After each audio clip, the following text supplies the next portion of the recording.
Hey guys, Helping Hands here. Relic Entertainment recently released a gameplay overview document for Company Heroes 3, and I thought I'd make a quick video here just to go through it and talk about my thoughts and feelings regarding this document. Without further ado, let's go.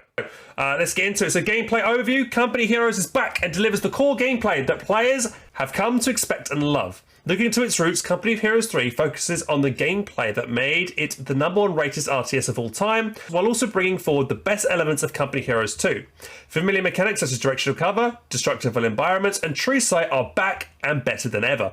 And new features such as breach vertical gameplay add new layers of strategy and tactics for players to discover and enjoy. So here are the gameplay pillars: authentic, fun, cinematic warfare, strategy and tactics beats dexterity, player-led emergent moments, unique armies with immense variety, immersive strategic environments. Core mechanics: immersive strategic environments. You've got flanking, directional cover. So these are the basic Company Heroes elements. So you have flanking, directional cover, garrisons, destruction environments, and true sight. But what they're going to be adding now is the verticality aspect, as well as the breaching mechanics. They're two brand new features, gameplay mechanics added to the game. In terms of resource system, they changed the territory capture to be a hybrid of Company Heroes 1 and 2. Will it be True Sight 2.0? In terms of the verticality, you could say it could be 2.0, because that adds another element to it, because obviously higher up you should see more. People maybe directly below you might not be able to see them. So that does come into it as well. So True Sight, you could argue that that is True Sight 2.0 with the verticality involved. Strategic and tactics combine arms. And Company Heroes 3 players will need to use a combination of unique infantry, team weapons, vehicles, off-map support, and defenses to defeat your opponent. So just talking about the standard things, and squad preservation is the standard like Company Heroes things. So you've got to use combined arms as well as squad prevention. You know, you always want to keep your squads alive to do well. So here are the new features. The height gameplay is just talked about. Verticality and terrain now plays an important role in Company of Heroes. Terrain is now both line of sight and shot blocking, making the player think more carefully about unit placement and facing. In addition, units with height advantage also receive a combat bonus to their weapon accuracy and will negate an enemy cover's bonus. I did notice that when I was looking at some units in Company Heroes 3, they had different icons when they were higher up, and that must have meant that they were getting a height bonus. So not only will we now have negative cover, light cover, heavy cover, you'll also now get another thing, which is going to be height advantage, a height kind of like icon to signify you've got that kind of bonus as well. You can see from this little screenshot they're doing a breaching animation here, where your certain squads have access to breach. They spend a certain amount of munitions and then they get up close to a building, and then they can flush out an enemy garrison inside the building. So this is breach. So this is exactly what I just talked about. Tactical ports is another awesome new feature, guys, as it allows players to play the campaign missions and single player skirmishes versus the AI at their own pace. I think this is an amazing feature to add to the game. This is only for single player though, again, and skirmishes against the AI. This is not going to be a feature for multiplayer, because that'll just be wouldn't make sense to do it for multiplayer. You pause the game and your opponent will be stuck and not being able to do anything. It just doesn't make sense. For the single player, it totally makes sense. It's a great learning device, I find, a learning feature for newer players, because they can pause the game if they feel that they're getting overwhelmed, micro everything individually, and then they can play it and see everything happen. And once they know, they could pause the game while it's, while the action's happening, and they could take it all in and take maybe a few minutes to just figure out everything, seeing, okay, there's a tank coming from this angle, and then you can think, okay, what units do I have in my roster right now which can deal with that? Maybe I have a bazooka team, I have an anti-tank gun down there, so I can bring the anti-tank gun up to deal with that Panzer IV. And then you can think, okay, my squad's getting suppressed by a machine gun as well at the same time. On the left-hand side, I can then maybe bring up my mortar, so then, I can shift queue up my mortar to come up forward and then drop a barrage onto the machine gun in a house, for instance. So tactical pause, amazing new feature, and I'm super excited for it. Side armor, also another new feature. Company Heroes in the past only had front armor and rear armor. If you hit the sides, it counted as front armor pretty much. So now side armor is a thing. Armor's profiles of vehicles in Company Heroes 3 have been updated to now include side armor. This addition makes vehicle positioning and facing all that more important, as exposed weaker side armor will be an attractive target while flanking the enemy. So now, guys, you'll always want your front armor facing the enemy vehicles and anti-tank guns, so have a higher chance of that enemy incoming fire to not penetrate, and also to do less damage, right? So you'd always want to have your vehicles facing front forward, which is great. So another element to, increases the tactical, the strategic depth to the game, I think.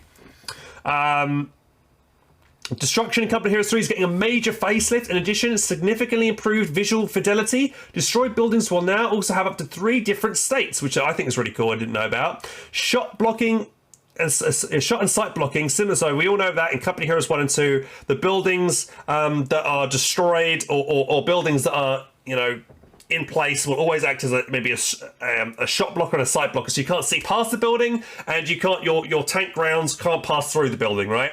However, now buildings that are destroyed, like flattened, for instance, the building will no longer be garrisoned, but it will not block line of sight and shots or pathing. So let's say a building gets destroyed completely, you might be able to drive a tank over that destroyed building, which was never previously possible in any Company Heroes franchise before, which I think is sick.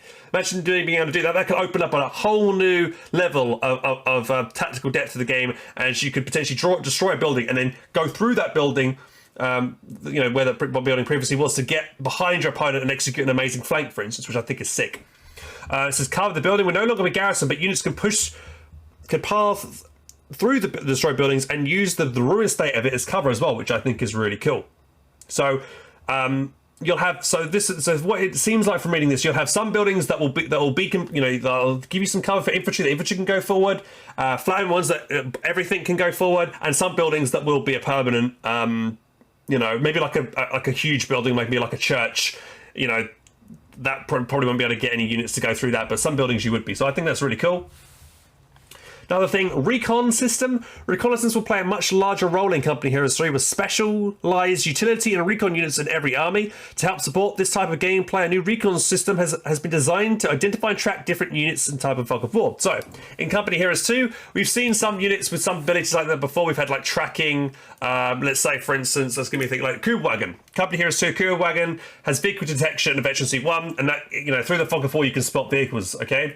But now, with Company Heroes 3, for instance, what I've seen so far is that the Americans have a recon squad, and you can upgrade them when they get Veterancy 1 to have a tracking ability, a veteran tracking abilities that can track enemies through the fog of war. You've got, for the Axe, the Germans, I've seen that you've got the Kettenkrad now. That's probably going to have some kind of like recon special ability as well. So every faction seeming to get their own kind of dedicated recon unit to allow them to benefit from. Oh wait, let's try and roll back on what I just did there. So every unit, every faction is going to have a recon unit that will allow them to give them more strategic tools to defeat their opponent, right? So you can use that to scout enemy positions, maybe utilize it, which would be great. So I'm loving to see a lot more added in terms of a recon system. Okay, there's more to come. We have a couple of surprises and additional features that we are currently exploring and can't wait to share with you when they are locked down. They're more locked down. Keep an eye out our code development channels for our more updates. And then they're talking about battle groups here, so obviously there'll probably be more features down the line based on that. But battle groups represents the next installment of the command doctrines from Company Heroes 1 or the commanders from Company Heroes 2. In multiplayer, battle groups will augment and supplement core armies with unique tools, upgrades, and abilities. Each battle group is comprised of 10 battle group abilities and is split into 2 differently themed branches. Like Company Heroes 1, players earn command points via combat that they can spend to unlock abilities down each branch of a battle group tree. Each branch will include exclusive choices. At these decision points, the player will need to choose which ability they want to unlock for that battle. With the unchosen ability locked for the remainder of the match. So you lock something out. So it's not a no-brainer that you get every single ability, it looks like, during a match. You will have to, discard an ability to gain, another ability, for instance, which makes it, you've got to really think about your choices as you play through a match.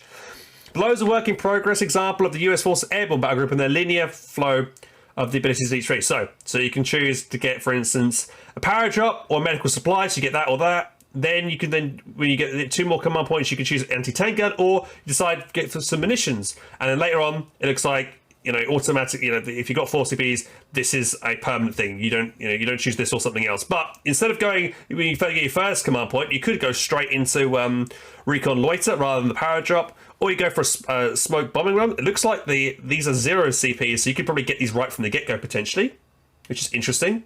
Opens up different builds. Then you go for paratroopers. So paratroopers look like a something you definitely would get.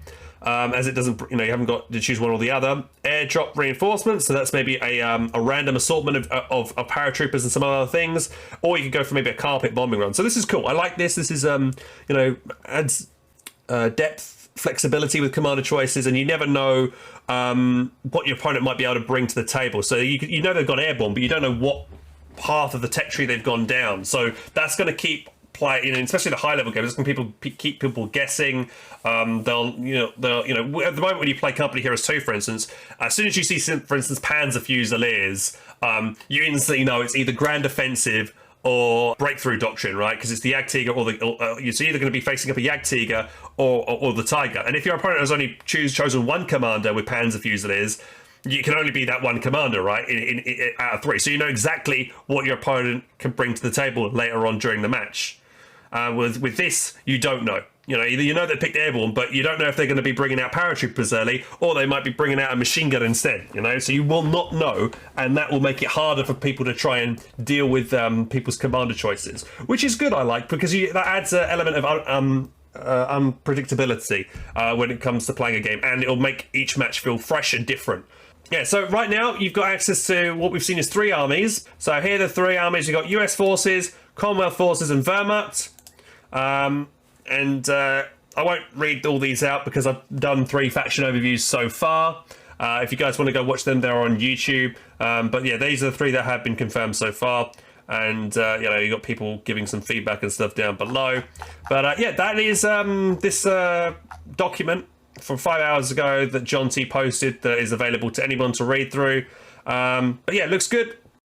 So that's the end of the video, guys. Thank you very much for watching. If you want more Company Heroes 3 content or Company Heroes 2 content, be sure to subscribe to this channel, as I put out many videos a week, and I'll be sure to put out as much content as I can in the future, in the coming days, weeks, and months for Company of Heroes 3. Thanks again for watching, guys, and I'll catch you in the next one. Take care.